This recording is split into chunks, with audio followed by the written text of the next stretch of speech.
Oke, baik. Perkenalkan, nama saya Hamdan Nurada Sucipto. Saya Aditya Dwi Ahmad Munte. Saya sebagai penatua. Saya Utu Cornelis Silalai. Saya Betran Antolin Waoma.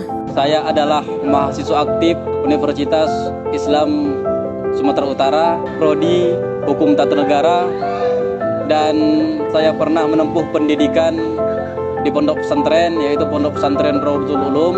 Kemudian saya juga pernah ikut perlombaan MTQ dan pernah alhamdulillah mencapai 3 besar se-Indonesia Raya. Pendapat saya pernah membaca buku seorang jurnalis asal Amerika yang bernama Elizabeth Sadi, yang di dalam bukunya yang berjudul Indonesia as Extra Exploring the Improbable Nation, yang mana beliau mengatakan bahwa Indonesia adalah negara yang sangat tidak mungkin berkembang.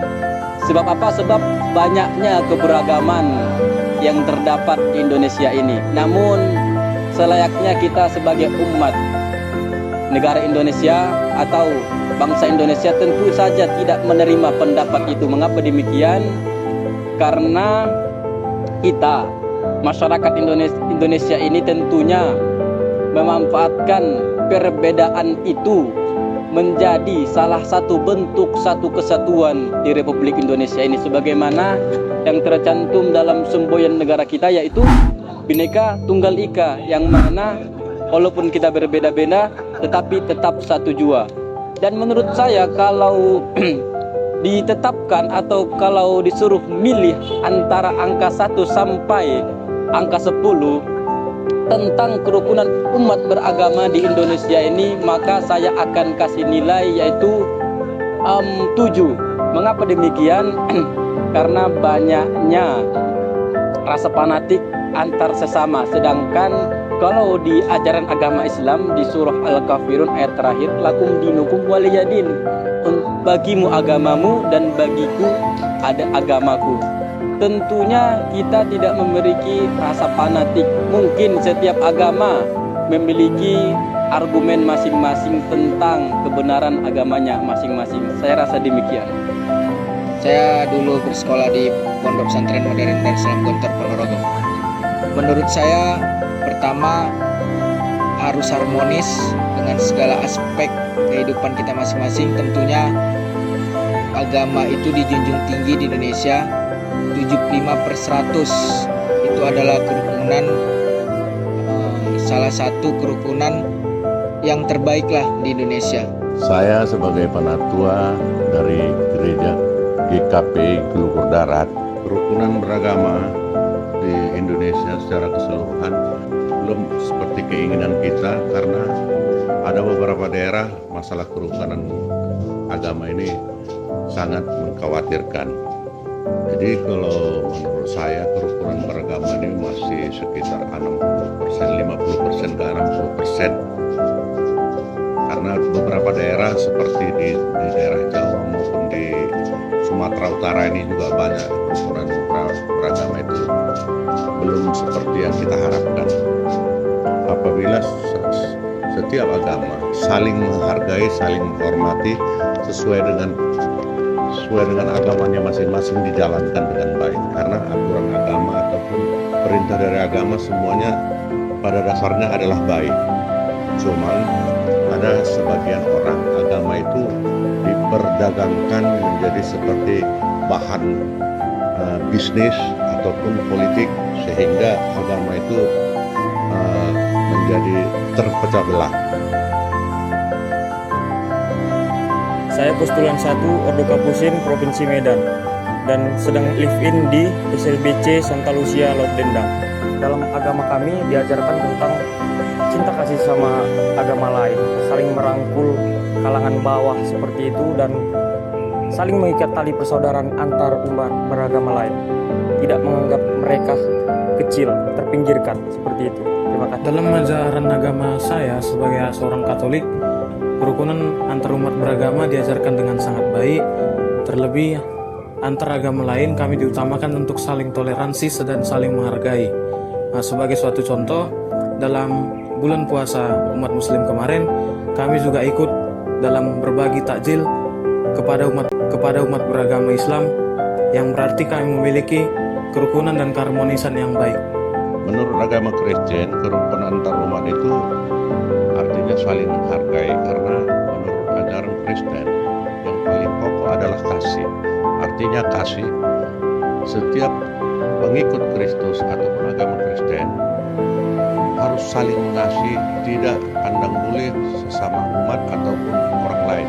Harus mengasihi orang lain juga seperti dirinya sendiri, karena di dalam Alkitab juga dikatakan, kasihilah dirimu sendiri kasihilah orang lain seperti dirimu sendiri. Kasihilah Tuhan Allah segenap hati dan pikiranmu. Oke, baik, tentunya yaitu sapa, saling menyapa atau komunikasi, karena perlu kita ketahui bahwasanya hal yang pertama untuk menjalin persaudaraan itu lebih erat adalah komunikasi. Mengapa saya katakan komunikasi? Karena bagaimana persaudaraan itu bisa dibentuk kalau komunikasinya buruk. Makanya komunikasi itu sangat penting untuk menjaga kerukunan umat beragama ini. Kemudian maka timbullah yang namanya gotong royong atau saling bantu-membantu atau bahu-membahu, seperti itu pendapat saya. Menurut saya, untuk menciptakan keharmonisan di lingkungan masyarakat, mungkin tidak saling membeda-bedakan antara agama yang satu dengan yang lainnya, dan saling menghargai ketika mereka sedang beribadah di tempat mereka, dan juga saling membantu antara umat beragama, seperti itu. Yang pertama itu ada namanya berdialog antar sesama, karena ternyata komunikasi yang baik itu terjadi ketika kita berdiskusi bersama. Jadi permasalahan apapun itu terjadi karena adanya dialog. Terus yang kedua ada namanya saling hormati simbol. Kalau kita sudah tahu ini simbol berbeda keyakinan, maka itu harus kita hormati. Terus yang ketiga ada namanya gotong royong. Mungkin dari sinilah kita saling kenal bahwasannya berbeda keyakinan itu sangat indah. Bagaimana seharusnya setiap umat menjaga kerukunan antaragama di dunia ini? Setiap umat harus menjaga kerukunan antaragama dengan cara mengubah pola pikir terbelakang menjadi pola pikir yang lebih maju, dalam artian bahwasanya setiap umat beragama harus menjaga toleransi antaragama yang satu dengan yang lain. Dengan cara tidak merendahkan agama orang lain, tidak menjelekkan agama orang lain, kita boleh merasa agama kita paling benar. Mengapa saya katakan?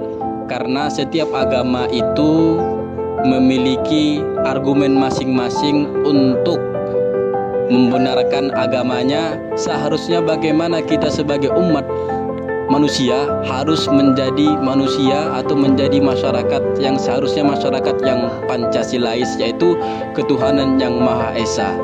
Kerukunan antar agama di dunia ini tentunya kita harus menjaga agama kita masing-masing dan tidak saling mengganggu dengan agama orang lain. Artinya di dunia ini juga banyak yang menganut agama Kristen, banyak yang menganut agama Islam, bahkan banyak juga menganut agama lain. Itu yang saling menghargai sehingga kerukunan antar agama di dunia ini bisa tercipta. Peran pemerintah untuk kedepannya dalam toleransi beragama seluruh Indonesia ini, yang pertama usut tuntas bagaimana tentang penyelewengan dalam beragama apapun itu, kalau ada hal-hal ribut apapun itu. Terus kalau di salah satu buku yang pernah saya baca itu ada namanya The Young Today is the Leader Tomorrow. Pemimpin hari ini adalah pemuda hari ini adalah pemimpin di masa depan. Artinya apa? Artinya pemimpin yang akan kita pilih sekarang ini menentukan bagaimana nasib umat beragama di Indonesia. Mungkin itu yang saya sampaikan. Menurut saya, peran pemerintah yaitu mengajak masyarakat antar umat beragama untuk saling merangkul dan mengikat tali persaudaraan antar umat beragama, seperti itu. Pertama bisa dengan membuka forum antar umat beragama untuk saling berdiskusi hal-hal yang baik dari agama satu dengan agama yang lain, dan juga dengan membuat kegiatan gotong royong yang menciptakan kekompakan antara umat beragama yang berbeda.